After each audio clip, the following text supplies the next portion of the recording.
कोडरमा लोकसभा क्षेत्र के पेशव में पीएम मोदी का ऐतिहासिक कार्यक्रम किया। क्या कुछ कहा, आइए पूरी इस वीडियो के माध्यम से आपको सुनाते हैं। और गिरिडीह को जोहार। मां चंचला देवी की पावन भूमि को मैं प्रणाम करता हूं। मैं पारसनाथ पर्वत को भी श्रद्धापूर्वक नमन करता हूं।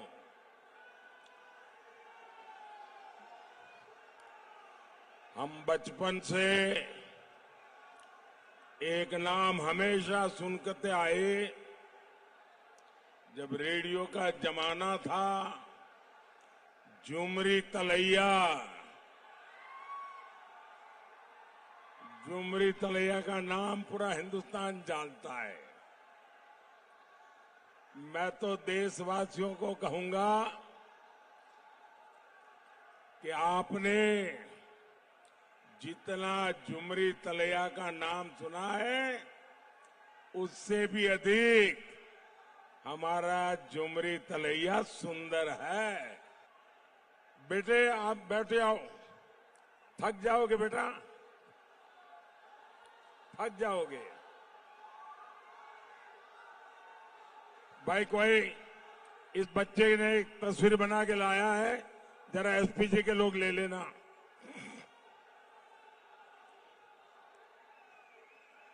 बेटा, पीछे अपना नाम पता लिख देना।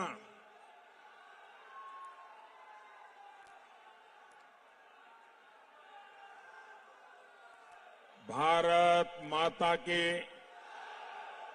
भारत माता की। मैं सीधे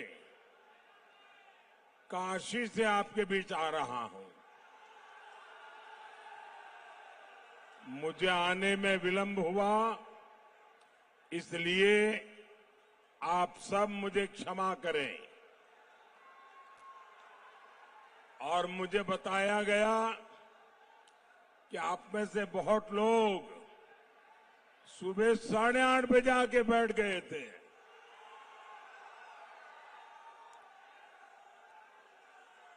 मैं काशी से भगवान विश्वनाथ का, भोले बाबा का आप सबके लिए आशीर्वाद लेकर के आया हूं।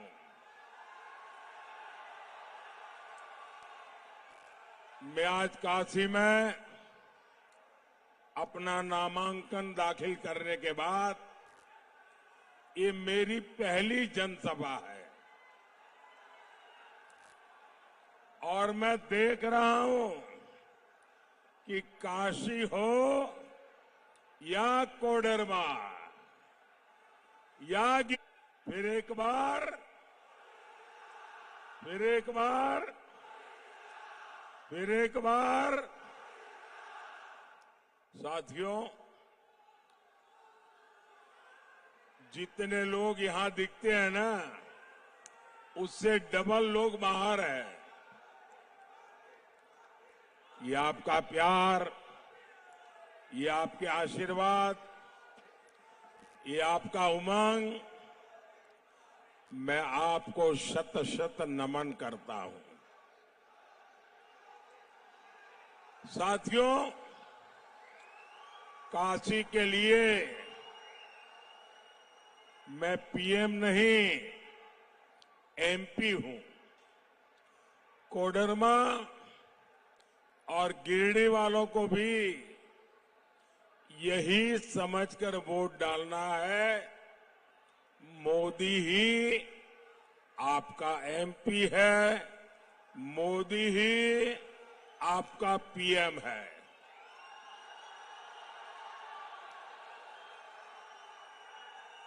कोडरमा से बहन अन्नपूर्णा देवी और गिरिडीह से आजसू के हमारे साथी श्री चंद्रप्रकाश चौधरी जी, इन दोनों को आप भारी बहुमत से जिताकर दिल्ली भेजिएगा।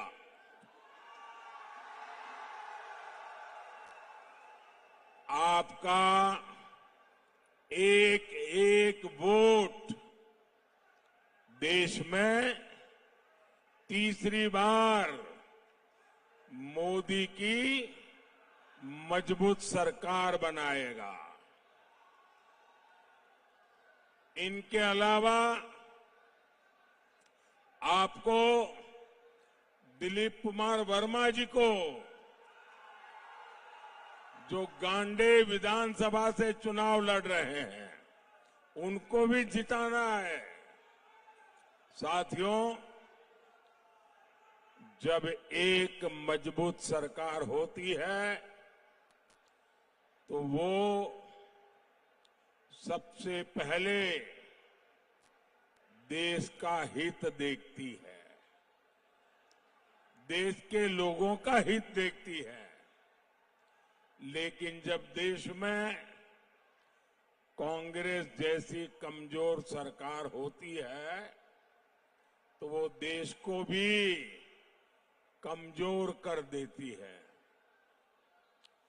ऐसी कमजोर सरकार कभी भी देशवासियों का भला नहीं कर सकती।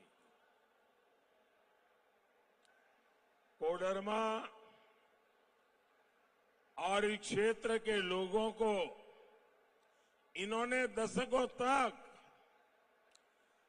कमजोर सरकारों का रवैया देखा है। कांग्रेस की कमजोर सरकारों ने देश को नक्सलवाद की आग में झोंक दिया और नक्सलवाद ने देश का बहुत नुकसान तो किया ही किया, लेकिन मेरे देश की अनेक माताओं को, उनके सपनों को कुचल डाला है। जो बेटे नक्सलवाद की राह पर जाके बंद बंदूक उठा रहे थे, उन्होंने खुद को तो बर्बाद कर दिया, उस परिवार को बर्बाद कर दिया और उस मां को जिंदगी भर रोते रहने के लिए मजबूर कर दिया। इस आग में वामपंथियों ने भी अपनी रोटियां सेकी। ये भाजपा की सरकार है जिसने देश में नक्सली हिंसा पर लगाम लगाई। मोदी को चुनौतियों को टालना नहीं, मोदी को टकराना आता है। और जब फौलादी हौसला हो, जब हौसला फौलादी हो, तो बड़े से बड़ी चुनौती भी चरण चूमने लग जाती है। नक्सलवाद का दायरा बहुत सिकुड़ गया है, बहुत सिकुड़ गया है। और मैं कोडरमा की इस धरती से सभी देशवासियों को एक गारंटी दे रहा हूं, आतंक हो या फिर नक्सलवाद, मोदी अपने तीसरे कार्यकाल में इन पर बहुत बड़ा प्रहार करने का संकल्प ले चुकी है। मोदी झारखंड को फिर से नक्सलवाद का गढ़ नहीं बनने देगी। मैं अपने नौजवानों की जिंदगी तबाह नहीं होने दूंगा। मैं उन माताओं की कोख छीनने नहीं दूंगा। वो दिन दूर नहीं जब पूरी आदिवासी बेल्ट खून खराबे से मुक्त होगी, और ये मोदी की गारंटी है। आज आपने टीवी पर देखा होगा, कल रात को टीवी पर देखा होगा, इस पूरे चुनाव में अगर कोई पूछे मुझे कि मोदी जी सबसे संतोषजनक बात क्या लगी, तो मैं कहूंगा कल श्रीनगर में जो मतदान हुआ है, लोकतंत्र के प्रति जिस प्रकार से श्रद्धा व्यक्त की गई है, भारत के संविधान प्रति जो मोहर लगाई गई है, दशकों बाद श्रीनगर में चुनाव का उत्सव था। दशकों बाद श्रीनगर के चुनाव में इतना भारी मतदान हुआ और लोग उमंग और उत्साह से भरे हुए थे, और लोग कह रहे थे कि 370 जाने के कारण ये संभव हुआ है। इसके लिए और जो लोग धारा 370 को लेकर मोदी को दिन रात गालियां दे रहे थे, कान खोल के सुन लो, धारा 370 की दीवार हटी है, हमारे दिलों को जोड़ दिया है। हमारे सपने, हमारे अरमान एक साथ आगे बढ़ रहे हैं। भारत के लोकतंत्र के जीवन में इससे बड़ी कोई घटना नहीं हो सकती है। साथियों, जब मैं देश हित में इतने सारे काम कर रहा हूं, तो जामुमो कांग्रेस और आरजेडी वाले बौखलाए हुए हैं, संतुलन खो चुके हैं। यही कोडरमा में इंडी गठबंधन के एक नेता ने मुझे गोली मारने की बात कही थी। मारने के सपने देख रहे हैं ना, जो मोदी के कब्र खोदने के सपने देख रहे हैं, जरा यहां आइए। ये मेरा सुरक्षा कवच है। ओ जीने की ताकत देने वाले लोग यहां बैठे हैं। और जिस मोदी को गरीब से गरीब, अबाल वृद्ध सहित, माता बहन सहित जब रक्षा कवच बन जाता है ना, तो मोदी को तो अमरत्व प्राप्त हो जाता है। अमरत्व प्राप्त हो जाता है। साथियों, मैं किसी राजघराने में पैदा नहीं हुआ हूं, मैं किसी शाही परिवार में पैदा नहीं हुआ हूं, और न ही मेरे पिता किसी गांव के चुनाव में प्रधान भी बने हैं। मेरे परिवार का कोई चुनाव तक नहीं लड़ा है। मैं गरीब मां का बेटा हूं। चाय बेचते बेचते यहां पहुंचा हूं, और आपने मुझे पहुंचाया है। और इसलिए किसी को अच्छा लगे, किसी को बुरा लगे, मैंने गरीबी देखी है, मैं गरीबी को जिया हूं, और जो मुसीबतें मैंने झेली हैं मैं मेरे देश के गरीबों को उससे मुक्ति दिलाना चाहता हूं। और इसलिए मोदी का मंत्र है वंचितों को वरीयता। जिन्हें पहले कोई पूछता तक नहीं था, मोदी उन्हें पूजता है, भक्ति भाव से पूजता है। पहले आपके इलाज की, सस्ते इलाज की किसी ने चिंता नहीं की।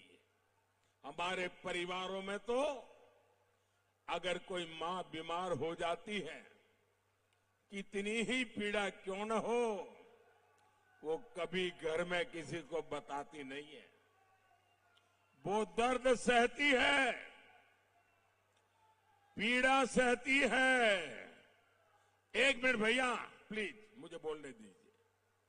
वो दर्द सहती है, पीड़ा सहती है, लेकिन अपने परिवार में किसी को अपनी बीमारी के विषय में बताती नहीं है, क्योंकि उसके मन में एक ही भाव रहता है कि अगर परिवार में सबको बीमारी का पता चल जाएगा तो इलाज कराने का खर्चा कहां से लाएंगे। ये लोग कर्ज में डूब जाएंगे। अरे मैं 2-4 साल मुसीबत झेल लूंगी फिर चली जाऊंगी, लेकिन मैं बच्चों को कर्जदार नहीं बनाना चाहती। मेरे देश की हर माता यही सोचती है। लेकिन माताएं बहनें, अब आपको दर्द छिपाना नहीं है, अब आपको पीड़ा नहीं सहनी है। अब दिल्ली में आपका बेटा बैठा है।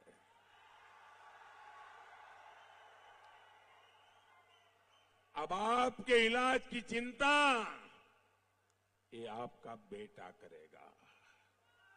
आपको एक पाई का खर्चा नहीं होगा, इलाज मैं करवाऊंगा। मैंने देश भर के मेरे गरीब भाई बहनों को कहा है, भाइयों बहनों, मैंने देवघर में एम्स बनवाया, हिंदुस्तान का बढ़िया से बढ़िया अस्पताल। देवघर एम्स से इस क्षेत्र के गरीबों को बहुत बड़ा सहारा मिला है। मोदी ने उन्हें अस्पताल में 5 लाख रुपए तक मुफ्त इलाज की सुविधा दी है। हर गरीब का सपना होता है उसके पास पक्का घर हो। अगर आपका बेटा दिल्ली में बैठा हो और आप झोपड़ी में रहे, आपका बेटा दिल्ली में बैठा हो और आप कच्चे घर में रहे, इस बेटे को मंजूर नहीं है। मैं हर गरीब परिवार को पक्का घर देना चाहता हूं। अब तक 4 करोड़ परिवारों को पक्के घर दे चुका हूं और तीसरे टर्म में आऊंगा। जो बच गए हैं ना, उनको भी पक्का घर दे के रहूंगा। ये मोदी की गारंटी है। मोदी ने कोडरमा, गिरिडीह में गरीब परिवारों को 1.25 लाख से ज्यादा पक्के घर बना के दिए हैं। और मेरी आपसे प्रार्थना है, आप जब गांव-गांव जाएंगे, अभी भी कहीं कोई नजर आए आपको जिसको पक्के घर की जरूरत है, उसका नाम पता लिख दीजिए, मुझे भेज दीजिए और उस मां बहन को कह देना कि मोदी की गारंटी है। तीसरी बार जब आएगा तो आपका घर भी पक्का हो जाएगा।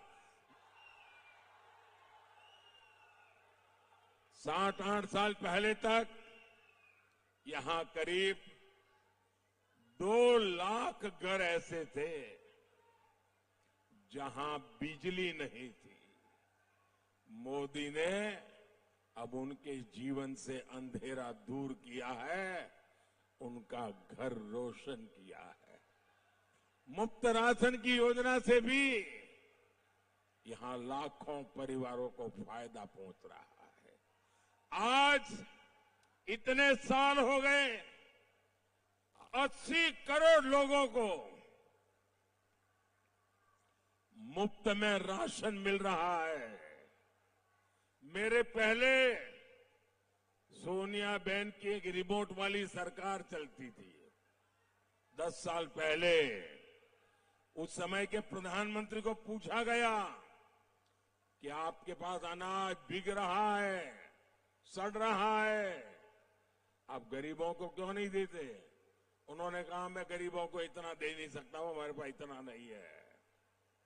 जब आपका बेटा वहां बैठा ना, भूख क्या होती है वो मैं जानता हूं। और बच्चे भूखे होते हैं तो मां रात भर आंसू पीती रहती है, वो मैंने देखा है। और इसलिए मैंने तय किया मैं गरीब का चूल्हा बुझने नहीं,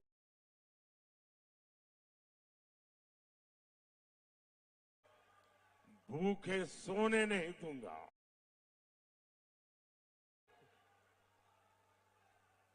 और इसलिए 80 करोड़ लोगों को मुफ्त इलाज पहुंच रहा है। और मेरे भाइयों बहनों, लिख के रखिए, तीसरी बार आने के बाद अगले 5 साल भी मुफ्त राशन मिलता रहेगा। 4 लाख परिवारों का भी यहां पीने का शुद्ध पानी मिल रहा है। यहां लाखों किसानों को पीएम किसान सम्मान निधि का भी लाभ मिल रहा है। गरीब का ये बेटा आपके जीवन से हर परेशानी को समाप्त करने में जुटा है। और इसलिए मुझे आपका आशीर्वाद चाहिए ताकि जो छूट गए हैं मैं उन लोगों तक भी मेरी ये सारी कार्यक्रम योजनाएं सुविधाएं पहुंचा सकूं। साथियों, जब दिल्ली में कांग्रेस जेएमएम लेफ्ट की सरकार थी तब खनिज संपदा से निकला पैसा उस क्षेत्र को नहीं मिलता था, सीधे सरकार के खजाने में और कुछ चोरों के जेब में चला जाता था। यहां तो अभ्रक की कितनी सारी खदानें रही हैं, आपको क्या मिला? कोडरमा और गिरिडीह उसको भी नाम मात्र के लिए कुछ मिल गया है तो मिल गया। मोदी ने कहा ऐसा नहीं चलेगा। मोदी ने नई नीति बनाई, हमने डिस्ट्रिक्ट मिनरल फंड बनाया। अब मैंने तय किया है कि जिस जिले से खनिज संपदा निकलती है उसका एक हिस्सा उस जिले के लोगों की भलाई के लिए, उस जिले के विकास के लिए खर्च होना चाहिए। 1000 करोड़ रुपए मिल चुके हैं। कोडरमा और गिरिडीह उसको भी करीब 60 करोड़ रुपए उससे मिले हैं। ऐसे काम तभी होते हैं जब आपके लिए संवेदनशील हो ऐसी सरकार हो, आपकी परेशानियों के प्रति जो खुद परेशान होता हो, जिसको आपकी परवाह हो, तब होता है। भाइयों बहनों, मैंने लाल किले से कहा था और मैंने डंके की चोट पे कहा हुआ है, छुपा करके नहीं कर रहा हूं। मैंने कहा था मैं भारत को भ्रष्टाचार, परिवारवाद और तुष्टीकरण से मुक्त होना के लिए अपना जीवन खपा दूंगा। जेएमएम, कांग्रेस, लेफ्ट, इंडी गठबंधन इन सारी बुराइयों का सबसे बड़ा मॉडल है। आपने देखा यहां कांग्रेस के एक मंत्री के कर्मचारी और कर्मचारी का नौकर उसके घर में से नोटों के पहाड़ निकल रहे हैं भाई। ये नोटों के पहाड़ इतने बड़े हैं कि गिनते गिनते मशीन हाफ जाती है, मशीन। मैंने तो मेरे जीवन में कभी नोटों का ऐसा ढेर आंखों के सामने देखा नहीं, पहली बार टीवी पे देख रहा हूं। इसके पहले कांग्रेस के सांसद के घर से ये सारे जिनके यहां से पैसे निकल रहे हैं, 21 के करीबी है। अफसरों के घर से पैसे निकले, वो भी उनके खासम खास। नेताओं से यहां निकले पैसे, वो भी उनके खास। नौकरों से पैसे निकले, वो भी उनके खास। मतलब ये इनके सिर पर किसका हाथ है भाई? यही तो लोग है ना। ये जो भी करते हैं वो शाही परिवार के इशारे से करते हैं। आपके गांव की सड़कें, पुल, नहरें नहीं बनी, वो आज भी खस्ता हाल है, क्योंकि वो पैसा मंत्री जी के यहां पहुंच जाता है, उनके कर्मचारी के यहां पहुंचता है, उसके नौकर के यहां पहुंचता है। साथियों, ये तो अभी शुरुआत है। मैं तो और ज्यादा खजाने खोजने वाला हूं। मैं चोरों को नींद से सोने नहीं दूंगा। मैं उनकी नींद तो उड़ा दूंगा, उनके खजाने भी खाली करके रखूंगा। ये पैसे आपके हैं, इन पैसों के मालिक आप हैं। कोई चोरी लूट नहीं कर सकता है। मोदी इन पर कड़ी कार्रवाई कर रहा है और इसलिए ये मोदी को गोली मारने की बातें करते हैं, मोदी को गोली गालियां देते हैं। साथियों, झारखंड में आज अपनी आस्था का पालन करना मुश्किल हो गया है। हमारा आराध्यों की मूर्तियां तोड़ी जा रही है। जिहादी मानसिकता वाले घुसपैठिए झुंड बनाकर हमला कर रहे हैं। झारखंड सरकार आंखें मूंद करके बैठी है, पीछे से समर्थन कर रही है। इन घुसपैठियों ने राज्य में हमारी बहनों बेटियों की सुरक्षा को खतरे में डाला हुआ है। क्या झामुमो कांग्रेस आरजेडी वालों को आपका एक वोट भी मिलना चाहिए क्या? उनको कहीं पर भी जगह मिलनी चाहिए क्या? हर बूथ में से उनका पराजय होना चाहिए कि नहीं होना चाहिए? भाई और बहनों, इंडी गठबंधन वालों का तुष्टीकरण का खेल अब चरम पर पहुंच चुका है। ये लोग पहले जो पर्दे के पीछे करते थे, वो आज सामने आ गए हैं। अब ये खुलेआम कह रहे हैं कि मोदी के खिलाफ वोट जिहाद करेंगे, वोट जिहाद। भाइयों बहनों,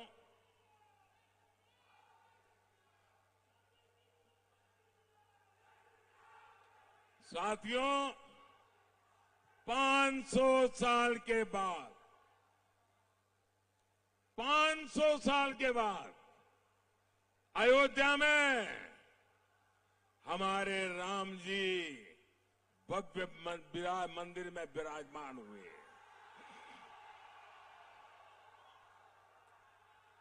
पूरा देश खुश हुआ कि नहीं हुआ? आप सब खुश हुए कि नहीं हुए? बोलिए जय श्री राम, जय श्री राम। लेकिन ये इंडिया अलायंस वाले, ये लोग राम मंदिर को लेकर भद्दी भद्दी बातें कर रहे हैं। आए दिन इन नेताओं को जो बयान आते हैं, वो शर्मनाक बयान आ रहे हैं। कांग्रेस के कुछ लोग तो ये तक कह रहे हैं कि कांग्रेस सुप्रीम कोर्ट के फैसले को बदलने की साजिश कर रही है। और कांग्रेस के ही एक वर्षों तक कांग्रेस के नेता वो आजकल कह रहे हैं कि कांग्रेस ने तो तय कर लिया है कि अब रामलला को फिर से टेंट में भेजेंगे। क्या आप रामलला को टेंट में जाने देंगे? क्या देश में ऐसा पाप उनको करने देंगे? रामलला भव्य मंदिर में रहेंगे कि नहीं रहेंगे? ये कहते हैं राम मंदिर को ताला लगा देंगे। भाइयों और बहनों, मोदी की नीति एकदम साफ है। हमारी माताएं बहनें हर परिवार की बेहतरीन प्रबंधक होती है, इसलिए देश उनके इस कौशल के सदुपयोग के बिना विकसित नहीं हो सकता। तभी मोदी माताओं बहनों की सुविधा और समृद्धि के लिए हर योजना बना रहा है। यहां बहुत बड़ी संख्या में बहनें सहायता समूहों से जुड़ी है। 10 वर्ष में 10 करोड़ बहनों को ऐसे समूहों से हमने जोड़ा है। हमने पहली बार बहनों के भी बैंक खाते खुलवाए और समूहों के भी बैंक खाते खुलवाए। आज मोदी लाखों करोड़ रुपए की मदद इन समूहों तक पहुंचा रहा है। मोदी ने संकल्प लिया है कि हमारी सरकार 3 करोड़ बहनों को, ये आपके लिए खुशी की खबर है, 3 करोड़ बहनों को मोदी लखपति दीदी बनाएगा, लखपति दीदी बनाएगा। साथियों, विकास के, जन कल्याण के काम तेजी से पूरे हो, इसके लिए आपको बड़ी संख्या में मतदान करना है। घर घर जाना है, ज्यादा से ज्यादा मतदान करना है। हमें हर सीट नहीं, हर बूथ को जीतना है। आप घर घर जाइएगा और कहिएगा कि मोदी जी ने आपको जो हार कहा है, नमस्कार कहा है। और इस चुनाव में हमारे 2 लोकसभा के साथी और 1 हमारे विधानसभा के साथी, मेरे इन तीनों साथी को आपको विजयी बनाना है। बोलिए भारत माता की, भारत माता की, भारत माता की। बहुत बहुत धन्यवाद।